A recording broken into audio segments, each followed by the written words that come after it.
semuanya, apa kabar? Pastinya kabar baik, bukan?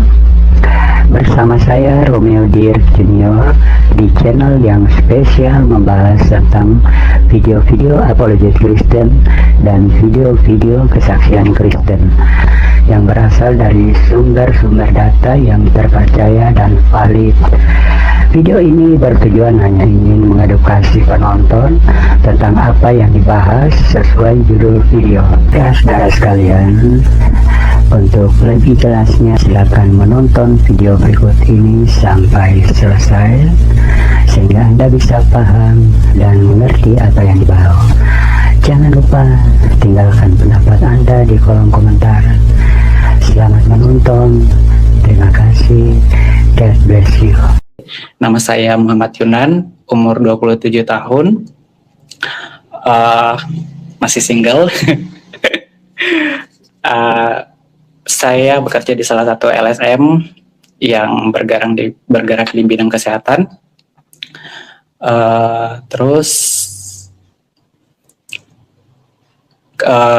Langsung saja ke poin yang nomor 2, yaitu kehidupan sebelumnya.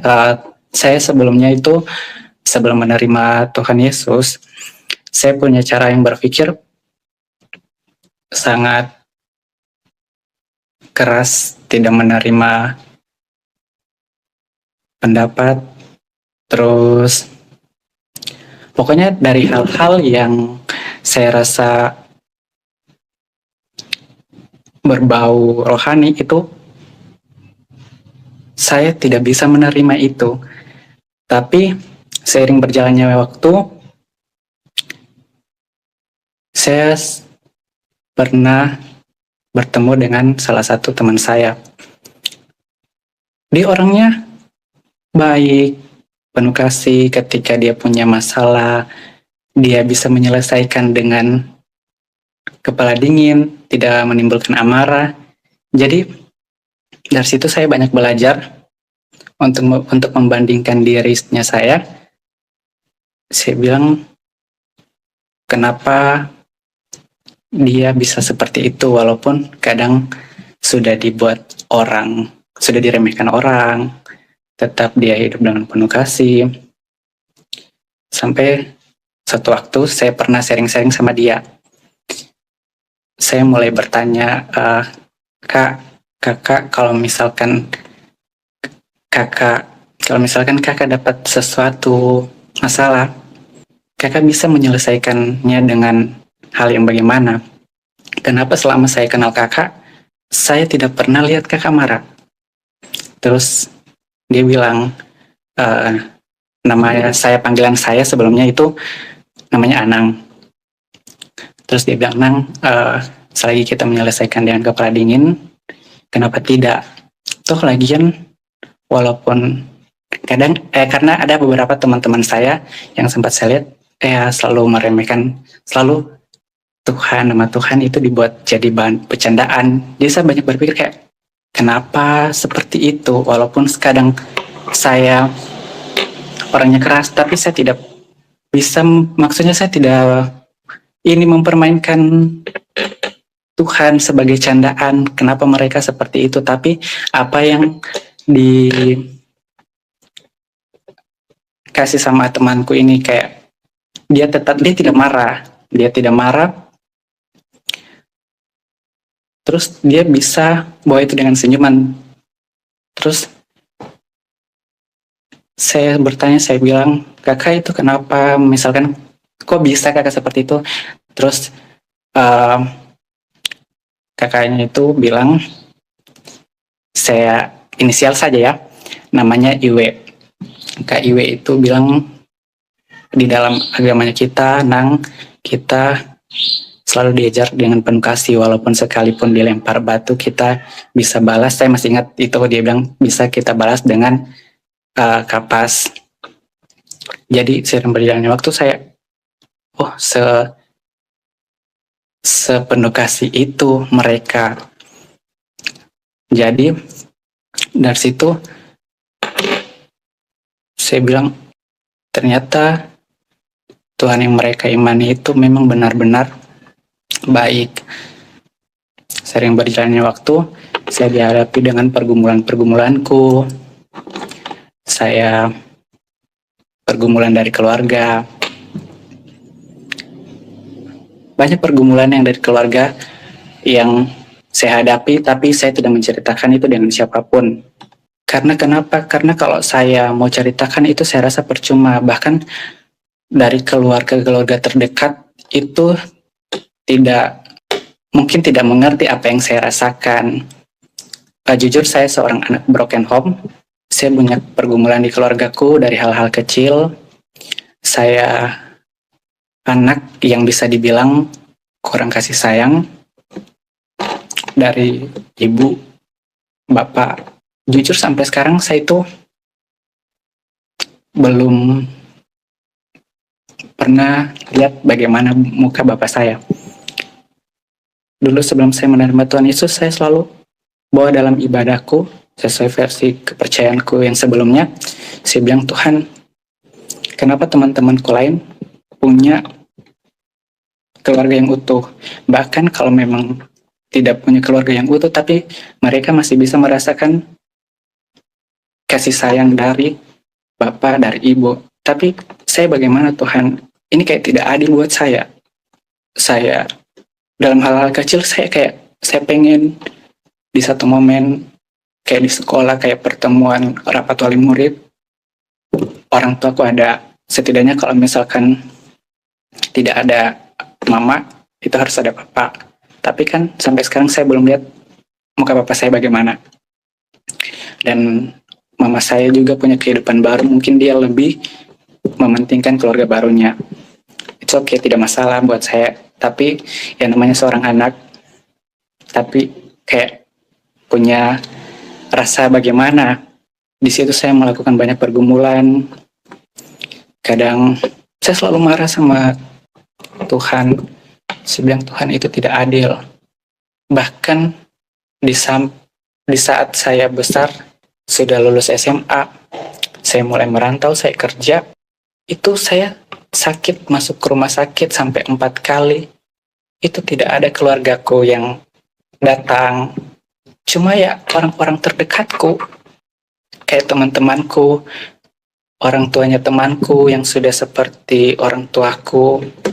Sampai satu waktu saya dirawat di rumah sakit BK Palu. Itu di waktu siang itu ada pasien di sampingku, didatangi jemaat sama pendetanya di sebelah. Itu didoakan. Terus saya di samping itu kayak merasa terharu, tenang. Saya rasa saya dapat manfaatnya dari apa yang didoakan dengan pasien yang di sebelah. Jadi itu kayak meluluhkan hatiku lagi dari awalnya temanku yang saya lihat dia menyelesaikan masalah tidak dengan kemarahan, tidak dengan amarah. Dia selalu baik, penuh kasih. Dan saya mendapatkan ini lagi waktu di rumah sakit. Saya luluh, apakah itu tanda-tanda? Karena sebelumnya saya memang di waktu SMA, saya pernah bermimpi dengan perjumpaanku yang menyerupai Tuhan Yesus. Karena di situ saya bermimpi, saya di satu ruangan yang gelap, itu memang sangat gelap, tidak ada cahayanya sama sekali. Tapi di ujung di depanku itu ada satu titik yang memang saya rasa itu cahaya. Saya ikuti itu cahaya, makin lama makin membesar, makin terang. Ketika saya begitu dekat dengan cahaya itu, yang keluar dari cahaya itu sosok laki-laki memakai baju putih yang menyerupai muka Tuhan Yesus. Di situ saya kaget, terbangun saya dari mimpiku. Saya pikir itu hanya bunga tidur. Saya bilang mungkin itu hanya bunga tidur. Jadi saya alihkan. Seiring berjalannya waktu saya ibadah dengan kepercayaanku. Walaupun saya membaca segala doa dalam tata ibadahku, saya itu tidak fokus karena apa yang dalam pikiranku dengan hatiku itu sudah tidak berfokus kepada Tuhanku sebelumnya yang saya percaya pada saat itu. Karena setiap saya membaca doa, karena yang terlintas di dalam kepala aku itu hanya salib dengan menyebut nama Tuhan Yesus yang ada, yang saya rasa itu mulai timbul di dalam dadaku. Setiap saya ibadah selalu begitu. Terus saya banyak belajar juga tentang keagamaanku sebelumnya. Di situ saya rasa saya sudah tidak mulai goyang sudah kayak imanku. Karena kenapa? Karena makin saya pelajari, makin besar yang saya rasakan untuk menjumpai Tuhan yang dalam mimpi saya. Jadi dari situ saya mau mengenal bagaimana itu Tuhan Yesus, bagaimana, cuma saya tidak tahu saya mau mulainya dari mana. Dengan banyak pergumulan yang saya alami, saya rasa Tuhan kayak begini sekali cobaanku Tuhan. Saya tidak ingin menguraikan bagaimana yang saya alami dengan orang tua saya. Yang intinya saya rasa itu sangat berat. Mungkin Tuhan pilih saya, mungkin saya mampu, tapi saya sempat berpikir untuk bunuh diri. Karena saya rasa saya tidak dapat kasih sayang, saya mau dapat dari mana? Oke, betul ada keluarga saudaranya, mama, tante. Tapi saya rasa itu kurang. Tapi ketika saya beribadah juga saya tidak mendapatkan ketenangan. Tapi ketika saya mencari tahu hal-hal tentang kekristenan, saya makin penasaran. Dan satu momen saya ketemu sama kenalanku, dia Kristen juga. Nah itu dia setiap tidur, dia selalu berdoa, putar lagu rohani. Jadi saya rasa setiap saya dengar lagu rohani itu kayak tenang. Jadi pas di malam pertama saya lihat dia tidur di tempatnya, sampai beberapa kali saya tidur di tempatnya, saya selalu tidur dengan dia. Saya yang minta, Kak, nanti kalau mau tidur putar lagu rohani ya. Terus dia bilang, kau suka? Saya bilang, saya tenang kalau dengar itu, Kak. Terus dia bilang, memang apa yang kau rasakan? Saya rasa tenang karena setiap lagu, setiap kalimat yang ada di dalam lagu itu, saya rasa apa yang jadi beban pikiranku, apa yang menjadi beban di dadaku, itu saya rasa kayak dirasa dikasihi oleh Tuhanmu. Dan pas kedua kali saya mimpi perjumpaan dengan Tuhan Yesus, itu di waktu saya sudah kelas 3 SMA, saya mimpi dengan hal yang sama. Saya mimpi dengan titik yang berada di depan mataku, saya ikuti titiknya, dan mimpi kedua itu, yang keluar dari cahaya itu, seorang laki-laki yang menyerupai muka Tuhan Yesus. Dan saya terbangun, ketika saya melangkah satu langkah itu tetap terbangun. Dari mimpi itu saya berpikir, ini cuma bunga tidur saja. Tapi itu saya selalu bawa kepikiran setiap saya ibadah, setiap saya baca surat-surat yang dalam tata ibadahku, saya sudah merasa tidak fokus, tidak khusyuk. Karena saya selalu membayangkan salib dan mukanya, dan selalu saya membaca surat yang lewat mulutku, tapi di hatiku hatiku itu selalu berbesar hati untuk mengatakan Yesus, Tuhanmu adalah Yesus. Tuhanmu adalah Yesus. Seperti itu. Sampai saya putuskan untuk saya tidak sholat. Karena saya rasa saya percuma beribadah. Tapi ibadahku tidak khusyuk. Di situ selama 6 bulan, dari Desember sampai Mei, itu saya tidak pernah ibadah. Dan saya memutuskan di bulan Juni 2024, saya masuk gereja. awal mula saya masuk gereja itu, saya sharing sama teman-teman yang di satu tempat kerjaku. Kebetulan ada 2 orang yang Kristen, dan salah satunya itu, yang cowok itu yang paling dekat dengan saya. Di situ saya bertanya, kakak ibadah di mana? Dia bilang di gereja yang di Jalan Wotwar. Saya bilang, kak boleh saya ikut kakak ibadah? Terus dia bilang, ih kau yang betul nang, karena setauku kau itu selalu sholat Jumat, tidak putus ibadahmu kadang-kadang.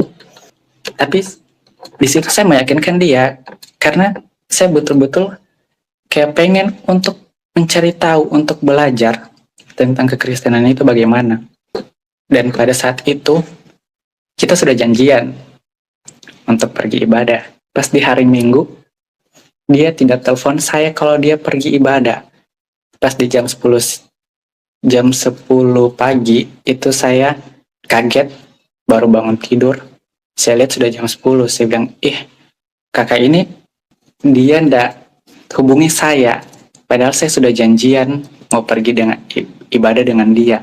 Tapi dia tidak hubungi saya sampai saya mandi, saya di dalam kamar, scrolling HP. Sempat saya keluar. Pokoknya di hari Minggu itu saya rasa saya tidak tenang. Saya tidak bisa tawarkan kemauanku pada saat itu untuk pergi gereja. Saya scrolling, saya pergi keluar makan, sampai saya tidur itu kayak bolak-balik, tidak tertidur. Pas di jam 5 sore, saya bilang, apapun yang saya dapat hari ini, saya harus ketemu gereja atau pendetanya. Kalau saya tidak dapat orang ibadah, setidaknya saya bisa ketemu sama pendetanya. Pas saya bingung, saya ini mau pergi gereja di mana? Sementara banyak gereja di Palu. Saya betul-betul memang saya tidak tahu bagaimana caranya masuk di gereja, apakah saya bisa diterima. Saya tidak tahu bagaimana tata cara ibadahnya, karena memang sama sekali saya tidak pernah tahu dan tidak pernah mempelajari hal itu. Cuma memang dari mimpi tersebut, dari hatiku yang dulu itu keras tidak bisa menerima apa yang menjadi ajaran kekristenan, sekarang saya mulai luluh. Saya pengen sekali belajar. Mungkin itu adalah salah satu caranya Tuhan.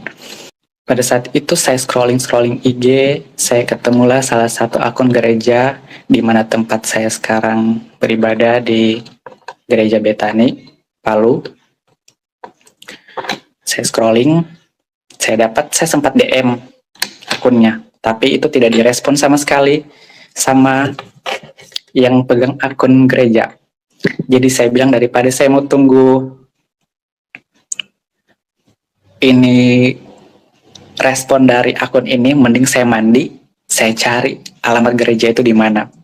Dan ketika saya mandi itu saya ingat sekali, pas waktu maghrib, azan maghrib itu hujan rintik-rintik. Saya sudah berpakaian rapi, saya cari gereja dan ketemu sama Gereja Betani. Di situ orang sudah keluar ibadah 3, ibadah raya 3 itu sudah keluar. Jadi saya sempat lewat, terus hatiku kayak dipanggil, balik, kamu harus balik. Yang kamu cari itu Tuhanmu, yang kamu percaya. Ya memang saya rasa itu dalam hati suruh balik, karena saya mau mencari Tuhan yang dimana yang saya percaya sudah dalam hatiku itu ya Tuhan Yesus. Tapi pikiranku bilang jangan. Itu saya sempat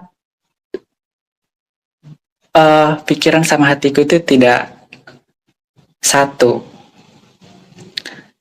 Tapi hatiku itu kayak lebih besar bilang harus balik. Jadi saya memberanikan diri balik dan saya parkir motor di samping gereja. Saya ketemu sama tukang parkir. Saya bilang, Pak, ini ibadahnya sudah selesai.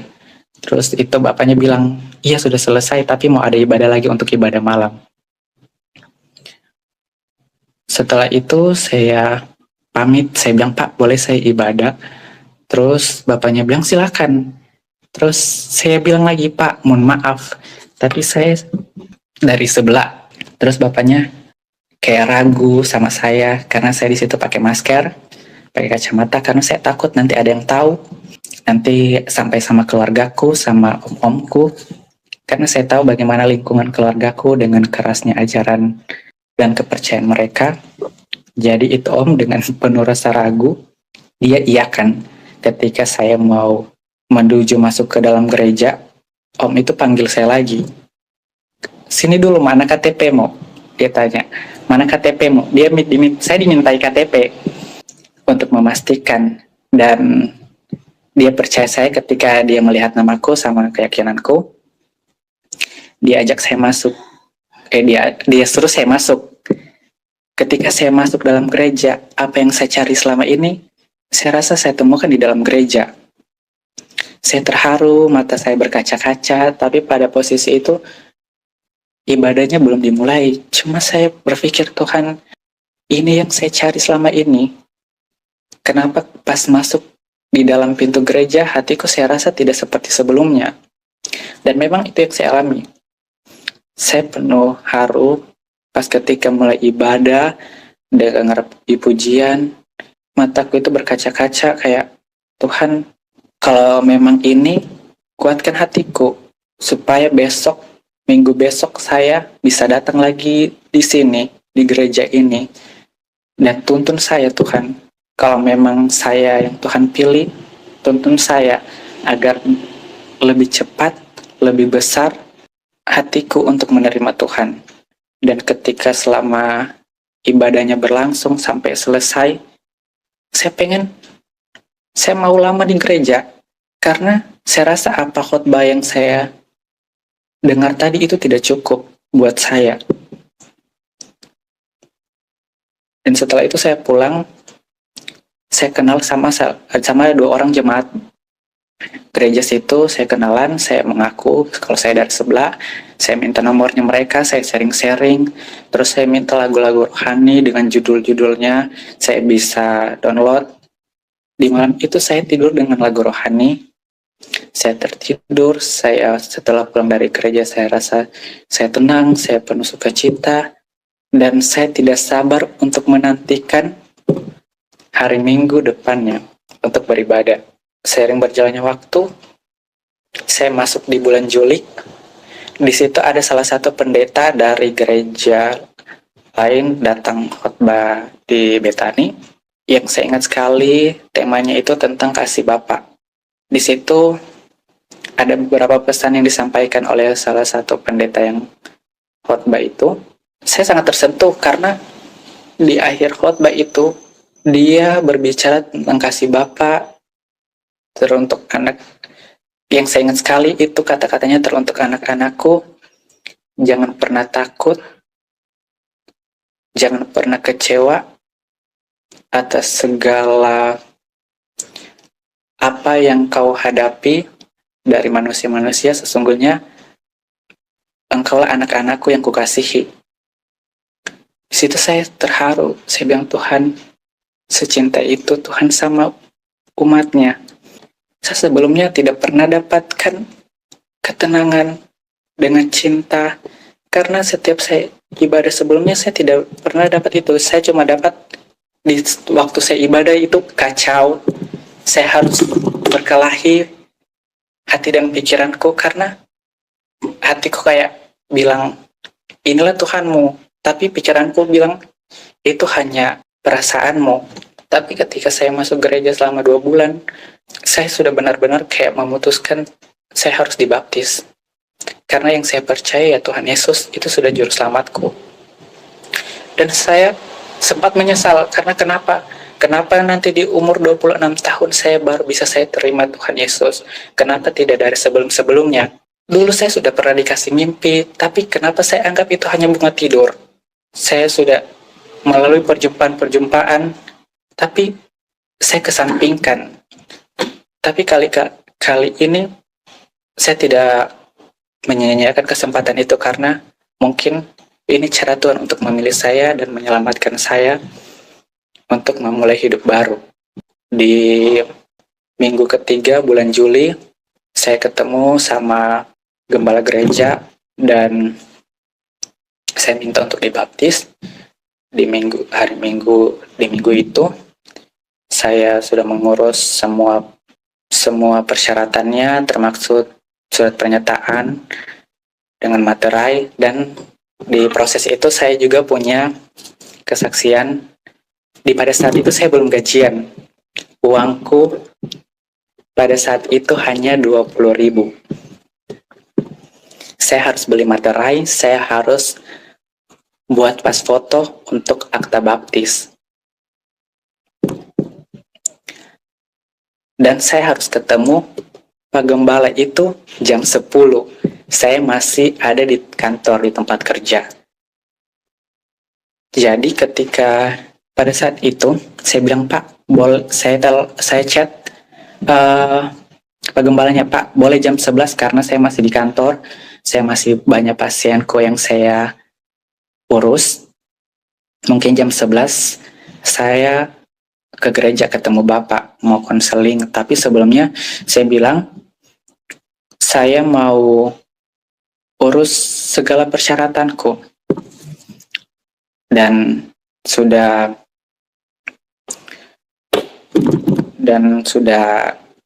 memutuskan perjanjian sama Pak Gembala. Dekat dari jam 11 ada satu pasienku yang telepon, Kak, saya tidak bisa datang ke puskesmas untuk ambil obatku sisa 3. Dan hari ini saya tidak bisa datang karena memakan waktu dengan jarak ke Kota Palu. Saya bilang, oke, nanti saya bantu, saya kirimkan. Terus dia bilang, iya Kak, nanti ongkirnya boleh dibayarkan dulu, nanti saya ganti uangnya Kakak. Jadi saya berpikir, uang 20.000 ini saya mau pakai, tapi ini pasienku juga, kalau saya tidak tolong obat ini, nafasnya, hidupnya, saya tidak mau berdosa dan lalai dengan pekerjaanku. Kasihan, ini bertaruh hidup. Obat dia bergantung dengan obat. Jadi dengan besar hati, saya harus pakai uang itu dan saya kirimkan obat lewat agen pengiriman. Pas setelah saya kirim bukti pembayaran sama pasienku bilang, Kak, boleh minta nomor rekeningnya Kakak? Terus saya sudah kasih, ternyata dia kirimkan saya uang nilainya 200.000. Itu kayak berapa kali lipat dari uang yang saya pakai. Dari situ saya bersyukur sekali, saya langsung bersyukur, Tuhan, terima kasih. Karena Tuhan tahu apa yang saya butuhkan. Tuhan tahu apa yang saya urus pada hari ini. Di situ saya datang ke studio untuk cuci pas foto, buat surat pernyataan, beli materai, terus saya ke gereja. Di situ saya sudah mau tanda tangan di surat pernyataan dan saya sudah dikonseling. Setelah dikonseling 2 kali konseling, saya menunggu hari di mana saya dibaptis. Pada hari Minggu itu saya dibaptis siang dan saya ikut ibadah raya jam 10, itu ibadah raya 2. Di situ kayak hari itu memang beda dengan hari-hari yang lain. Saya penuh rasa haru. Saya selalu terulang kayak, Tuhan, saya umur 26 tahun loh. Tuhan sudah kasih saya mimpi 2 kali. Tuhan sudah kasih saya kode-kode dari sebelumnya. Kenapa baru sekarang, Tuhan? Itu yang saya sesali. Dan bahkan sampai sekarang pun, kalau misalkan saya mau ingat hal itu, dalam posisi ini saya berbicara, saya masih menyesal. Kenapa bukan dari dulu, kenapa baru sekarang. Dan ketika saya dibaptis, saya merasa hidupku itu jauh lebih baik dari sebelumnya. Dan pas waktu saya dibaptis selam, di situ saya berdoa sama Tuhan, saya percaya Tuhanku, Yesuslah Tuhanku. Jika memang Engkau mengajarkan saya dengan kasih, tolong bukakan hatiku untuk memaafkan segala luka di masa laluku, entah itu dari orang-orang sekitarku, keluargaku, Dan apapun itu Tuhan, tidak ada rasa marah, dendam, atau hal-hal apa. Saya berdoa, saya ditenggelamkan di air baptisan, pas saya dibangkitkan dari dalam air, saya merasa itu jauh lebih tenang. Tapi di situ saya terharu, saya beda. Saya bilang, Tuhan, sudah ini yang saya tunggu dari 2 bulan sebelumnya. Tapi saya di situ penuh kekhawatiran. Karena kenapa? Karena ketika saya memutuskan untuk dibaptis, saya belum ada bilang ke satupun keluargaku kalau saya itu masuk gereja mau dibaptis. Dan ketakutanku itu jangan sampai keluargaku tahu. Kalau keluargaku tahu, kota Palu itu tidak jauh untuk mereka jangkau. Ketakutannya nanti ada yang lihat dia lapor sama keluargaku, dan keluargaku datang cari saya, terus keluargaku datang ke gereja untuk marah. Saya tidak mau hal itu terjadi. Dan 3 bulan berlalu, saya dibaptis di bulan Oktober. Saya memutuskan untuk resign dari tempat kerja saya mencari tempat kerja baru. Dan saya dapat pekerjaan waktu itu di Jogja. Saya terbang ke Jogja untuk kerja di sana. Terus dari situ saya dimutasikan ke Manado untuk 2 bulan. Dan di Manado itu ada beberapa teman-teman saya, Kristen juga, dan saya setelah dibaptis saya sempat cerita sama mereka. Dan saya bilang, Kak, saya tidak punya tempat tinggal nanti untuk di Manado. Kira-kira saya tidak bisa dibantu untuk kosku atau apa. Tapi kalau bisa di tempat yang aman, karena di Manado itu ada keluargaku. Dan ada salah satu temanku, dia punya tempat tinggal di perumahan, itu daerah Minut. Saya tinggal di situ, dekat gereja juga. Dan di situ kali pertama saya Natal di Manado. Nah, H-5 di situ saya ditelepon sama tanteku. Dia bilang, Nang, tante dapat kabar kalau kemarin Anang di Palu masuk gereja. Di situ saya sempat menyangkal. Saya bilang, siapa yang bilang? Siapa orang itu kasih ketemu saya? Terus tanteku bilang, sudahlah, tidak usah. Yang penting tante sudah tahu, dan itu memang ada bukti jelasnya, dan sudah ada fotonya kalau kau masuk gereja. Jadi saya tetap mengelak. Satu malam itu saya bergumul dengan hal itu. Saya bilang, Tuhan, saya berdosa tadi. Saya sudah berbohong sama tanteku. Saya sudah tidak mengakui Tuhan. Jadi Tuhan, bagaimana, sampai kapan? Ini sudah mau Natal. Bagaimana caraku untuk bisa membuka kejujuranku sama keluarga? Di situ saya penuh kekhawatiran, takut keluarga tolak, dapat cacian, makian dari keluarga, takut saya dipukul keluarga kalau didapat sama omku. Saya bergumul satu malam, saya berdoa. Pas keesokan harinya, di hari Sabtu, saya memberanikan diri chat tanteku. Kenapa tanteku? Karena saya besar dan dekat dengan tante-tanteku. Saya bilang, tante, sebelumnya saya minta maaf kalau misalkan selama ini saya menyembunyikan satu hal yang besar. Jujur, memang yang orang lihat, yang orang kasih tahu di dalam foto itu saya bilang saya.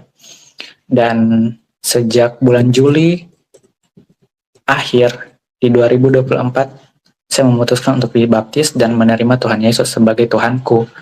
Saya bilang, saya rasa ini bukan satu kesalahan bagi saya.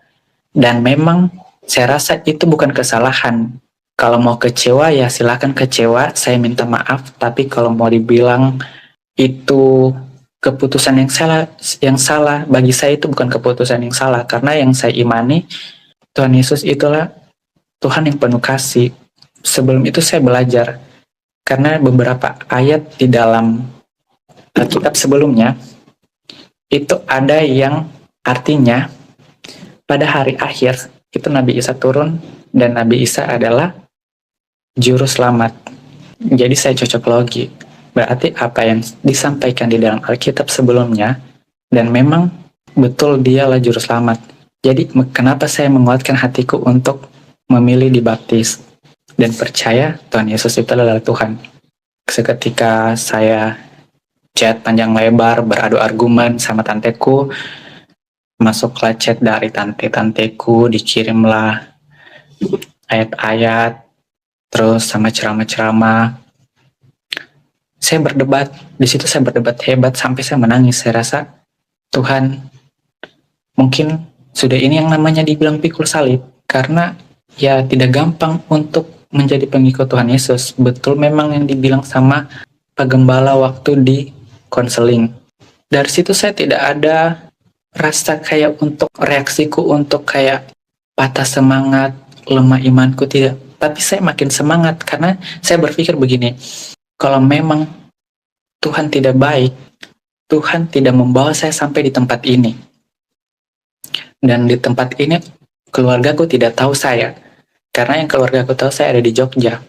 Saya banyak tekanan, banyak diteror dari keluarga-keluarga melalui chat, telepon yang sama sekali saya tidak pernah gubris karena saya pikir ya percuma. Walaupun kita berbicara panjang lebar, ya pasti tidak akan diterima. Dari situ saya dan semua keluargaku itu tidak ada yang menerima saya.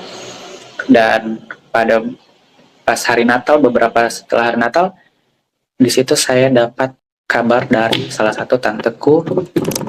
Terus dia minta telepon saya telepon. Terus dia dengan nada sedihnya, dia bilang, "Nang, kalau misalkan tante sama keluarga ada salah, minta maaf. Mungkin selama ini mungkin Anang kecewa. Saya tidak tahu apa yang Anang hadapi, karena Anang tidak pernah cerita dengan orang, dengan kami keluarga maksudnya begitu." Jadi saya di situ kayak terharu. Tapi saya berpikir apakah ini cuma bahan pancingan? Tapi di situ kayak dengan hal ini saya belum bisa, jangan luluh.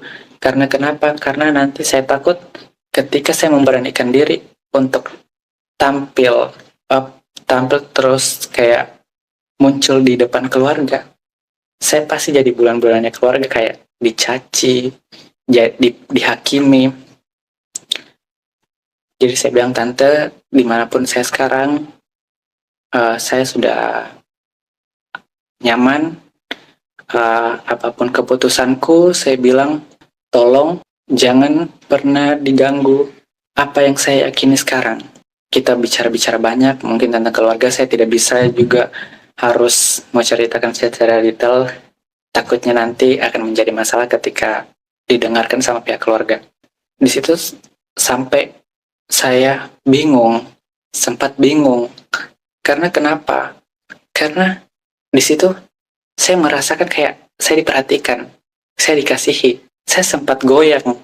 Tapi saya berpikir, bernegosiasi lagi dengan diriku sendiri. Tuhan sudah tempatkan kau di sini, itu Tuhan sudah baik. Manusia pasti banyak tipu dayanya. Jadi saya berpikir kayak, oh mungkin ini hanya umpan, atau saya bisa balik sama keluarga, saya bisa lock out lagi dari keyakinanku sekarang. Tapi saya tetap kekeh, dan sampai sekarang kalaupun saya ditawari dengan apapun, karena jujur bukan mau cari muka, karena dalam hatiku saya rasa saya sudah secinta itu sama Tuhan. Dan sampai sekarang pun apapun yang saya alami, saya dalam pencobaan, saya tetap bersyukur karena sampai pada saat ini saya masih Tuhan kasih berkat. Dalam hal kecil apapun itu saya syukuri. Bahkan sampai detik ini Tuhan masih kasih saya nafas, itu saya rasa itu berkat. Dan pada saat itu saya sudah memutuskan kontak biar saya rasa saya aman, karena saya pernah di chat terakhir sama nomor baru. Kakak dengan chatnya itu, kakak hati-hati karena om lacak kau pakai Cyberpolda. Titikmu terakhir ada di Manado. Om suruh cari orang untuk cari kau di situ. Nanti kau dibawa pulang. Jadi saya takut. Saya takut di situ. Saya berdoa lagi sama Tuhan. Tuhan, begini sekali kak perjalanannya. Saya berdoa dengan pergumulan-pergumulanku. Saya sudah ketakutan. Tapi di sela-sela itu Tuhan selalu kayak menampakkan diri di dalam hatiku. Percaya sama saya, percaya sama Tuhan, pasti Tuhan kasih jalan. Pas saat itu di tanggal 30, saya di telepon dari tempat kerjaku, saya dimutasi ke Bali.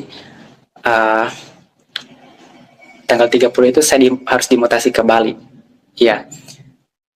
Jadi saya sudah dipesankan tiket, pas di bandara saya patah kartuku, saya ganti nomor baru, WA baru, sama sosmed baru, supaya keluargaku tidak tahu di mana keberadaanku dan lokasiku yang terbaru. Karena saya rasa dengan keputusanku itu, saya merasa tidak terusik lagi. Dan setelah di Bali malam tahun baru, saya rasa saya hampa. Karena kenapa saya bilang hampa? Karena saya pindah-pindah gereja, saya rasa saya tidak bertumbuh imanku. Saya mau bergabung dengan komunitas gereja, saya harus belajar dengan lingkungan di sekitarnya lagi dan bertemu orang-orang baru lagi. Pada saat malam tahun baru saya berdoa sama Tuhan. Tuhan, kalau memang ini jalannya Tuhan, Tuhan takdirkan untuk saya di sini, saya terima dalam hal apapun Tuhan dengan senang hati. Tapi kalau memang Tuhan menyiapkan tempat lain untuk saya, tolong disegerakan untuk saya berpindah, dan harapanku itu bisa pindah ke Palu ulang. Walaupun saya tahu di Palu dekat dengan keluargaku, tapi setidaknya Tuhan bisa meluluhkan hati-hati keluargaku dan bisa mulai menerima saya. Apa yang Tuhan pakai untuk dari saya di sisa hidupku, Tuhan, untuk melayani Tuhan. Tuhan, kalau memang Tuhan mau, pakailah Tuhan. Dalam doaku seperti itu, pakailah Tuhan, dan tolong bimbing saya menjadi pribadi yang lebih baik lagi. Setelah itu, saya berdoa, saya dengar lagu-lagu rohani, karena setiap saya merasa khawatir, saya selalu dengar lagu rohani, selalu rasa dadaku jauh lebih tenang, seperti saya rasa kasih Tuhan, kasih Bapa. Dan di bulan, sering berjalannya waktu, di bulan April 2025 itu saya targetku untuk stay di Bali itu sudah clear. Jadi saya bisa pindah wilayah, bisa tinggal dan balik pulang ke Palu. Dan saya minta itu dalam doaku. Jadi pas saya bermohon untuk juga mau ke Palu di ACC, saya sangat berterima kasih dengan Tuhan. Setelah dari situ, pas di ulang tahun saya berdoa, Tuhan, saya sudah di Palu sekarang. Terima kasih Tuhan sudah berikan saya umur panjang, Tuhan sudah jaga. Sekarang apa yang Tuhan minta dari saya? Tolong Tuhan kasih pencerahan bagaimana cara saya untuk melayani Tuhan, dengan hal apa. Di satu doaku begitu. Dan sampai sekarang puji Tuhan saya bergabung dengan pelayanan di gereja Betani. Saya banyak belajar dari orang-orang di sekitar, dan saya mendapat keluarga juga di sana, keluarga rohani, dan banyak menuntun saya dalam proses iman saya. Dan harapanku kedepannya saya bisa jadi manusia yang lebih baik, saya bisa jadi terang untuk keluargaku, dan keluarga-keluargaku semuanya bisa menerima saya. Karena untuk sekarang baru mama sama om dan tante, baru 3 orang itu yang terima saya di keluarga, dan yang lain masih belum terima dengan keputusanku. Saya sedih sebenarnya, karena saya merasa sudah terlalu jauh dari keluarga. Tapi kalau untuk mau disuruh pilih, saya lebih pilih Tuhanku yang saya percaya sekarang. Karena Tuhan itu sudah terlalu baik buat saya. Bahkan dalam perjalananku beberapa tahun, jatuh bangunnya saya, dari saya tinggalkan apa yang saya punya, saya pindah ke Jogja, saya jual semua apa yang saya miliki dari hasil kerja kerasku dan saya memulainya dari nol. Dan sekarang Tuhan kembalikan saya di Palu dengan rezeki-rezeki yang baru. Rezeki tidak selalu membicarakan tentang uang, teman, uh, apapun itu. Saya rasa itu dari Tuhan, dan perubahan yang saya rasa, dulunya saya yang penuh amarah, tidak menerima pendapat, selalu memberontak kayak di keluarga, tidak bisa, karena mungkin saya rasa seorang anak broken home, tidak dapat perhatian dari keluarga. Saya menuntut perhatian itu dengan cara apapun, ya timbulnya amarah. Saya rasa Tuhan baik sama saya.